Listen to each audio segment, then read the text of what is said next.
Assalamualaikum warahmatullahi wabarakatuh. Selamat siang teman-teman semuanya. Siang. Insya Allah hari ini kita akan mempresentasikan tentang optimalisasi layanan Stephen dengan menggunakan platform digital. Nah, di sini saya bersama rekan saya yaitu Mbak Adinda Putri Hermoza dan Mas Muhammad Kowi Afila. Di sini kami akan membahas tentang Stephen. Stephen itu adalah salah satu bisnis yang saat ini sedang saya jalankan di Depok. Nah, di sini kami mencoba untuk mencari kira-kira apa sih layanan sistem informasi manajemen yang bisa diimplementasikan di bisnis Stephen ini. Nah, ini Stephen itu pusatnya di Jakarta, tapi di sini saya memegang cabang Depok. Jadi Stephen Genetik Kota Depok. Nah, insya Allah apa itu tentang Stephen, siapa yang mendirikannya akan dipresentasikan oleh rekan saya, Mas Muhammad Kowi. Kepada Mas Kowi dipersilakan. Baik, terima kasih kepada Mbak Uni. Saya coba ambil alih ya. Baik teman-teman, di sini kita akan berkenalan apa itu Stephen. Stephen adalah metode yang digunakan untuk memahami karakter seseorang melalui mesin kecerdasan otak yang dominan, yang ditentukan oleh genetika manusia atau DNA. Setiap mesin kecerdasan memiliki drive, yaitu penggerak yang terhubung dengan personality genetik individu.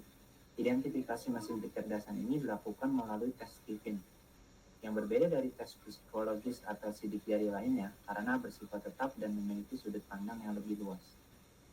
Tes Stephen ini dilakukan dengan memindai 10 ujung jari tangan dalam waktu kurang dari 1 menit. Informasi dari sidik jari ini memberikan gambaran tentang komposisi syaraf yang kemudian dikaitkan dengan bagian otak yang paling dominan, berfungsi sebagai mesin kecerdasan serta karakter genetik seseorang. Nah, di sini ada foto dari founder Stephen, yaitu Pak Farid Poniman. Stephen itu adalah singkatan dari 5 jenis mesin kecerdasan. Yang pertama ada sensing, thinking, intuiting, feeling, dan instinct. Metode ini dikembangkan oleh Pak Farid Poniman bersama dengan Indrawan Nugroho dan Jamil Azaimi dengan merujuk pada teori mesin kecerdasan yang sebelumnya dipelajari oleh Carl Jung, kemudian juga Nat Herman dan Paul D. McLean. Stephen ini telah ada sejak tahun 1999 dan terus dikembangkan melalui riset bersama Public Leadership Training, Coaching, dan Consulting. Tes ini dimanfaatkan untuk membantu pengembangan individu maupun organisasi. Kemudian slide selanjutnya untuk SWOT-nya akan dilanjutkan oleh rekan saya Adinda Hermoza. Silakan. Baik, terima kasih. Di sini saya akan menjelaskan mengenai SWOT analisisnya dari Stephen ini. Yang pertama itu ada Strange, yaitu tim ahli yang berpengalaman dalam pengelolaan tes dan juga analisis data. Karena kita membutuhkan tim ahli yang berpengalaman agar hasilnya lebih terpercaya. Lalu selanjutnya metodologi tes yang mendalam dan juga komprehensif itu juga dapat memberikan hasil yang akurat.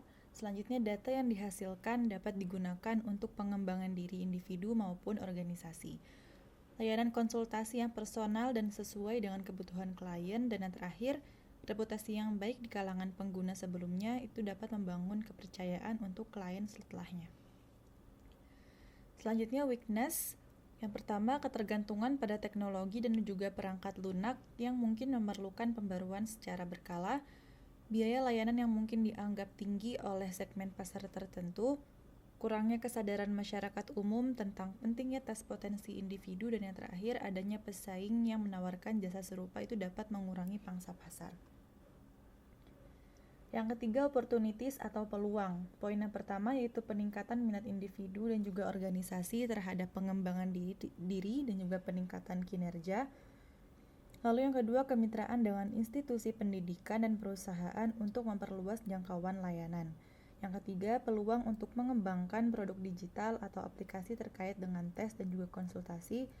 Dan yang terakhir, kesempatan untuk mengedukasi masyarakat tentang nilai dan juga manfaat dari tes Stephen ini.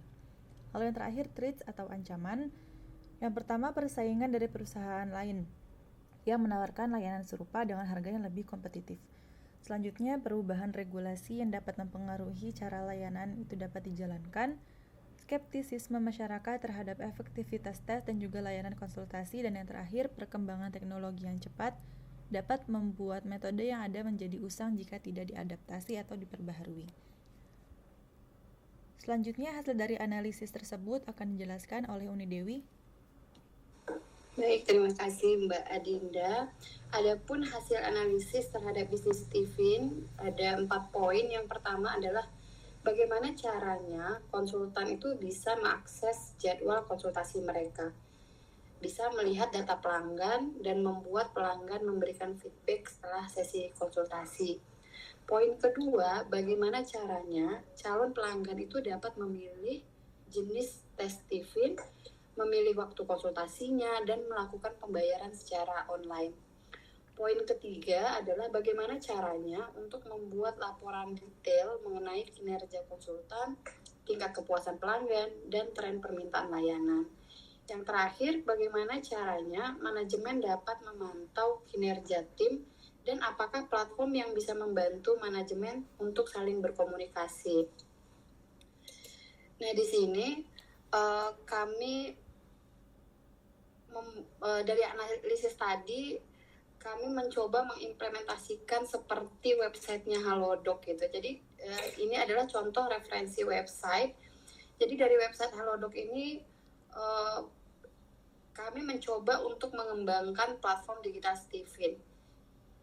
Mirip seperti Halodoc maksudnya. Jadi melalui platform ini para konsumer bisa dengan mudah melihat tanggal konsultasi, bisa di web itu melakukan memberikan feedback, bisa langsung mendapatkan hasil dari tes Tiffin serta konsultasi secara personal. Dan dari sini juga mereka bisa mengakses artikel edukasi. Konsep ini diharapkan dapat memudahkan akses layanan dan memperluas jangkauan penggunaan Tiffin. Nah, itulah tadi presentasi dari kelompok kami, kelompok 2 yang telah dipresentasikan oleh Mbak Adinda dan Mas Kowi. Saya rasa cukup sekian. Assalamualaikum warahmatullahi wabarakatuh. Waalaikumsalam warahmatullahi wabarakatuh. Waalaikumsalam warahmatullahi wabarakatuh.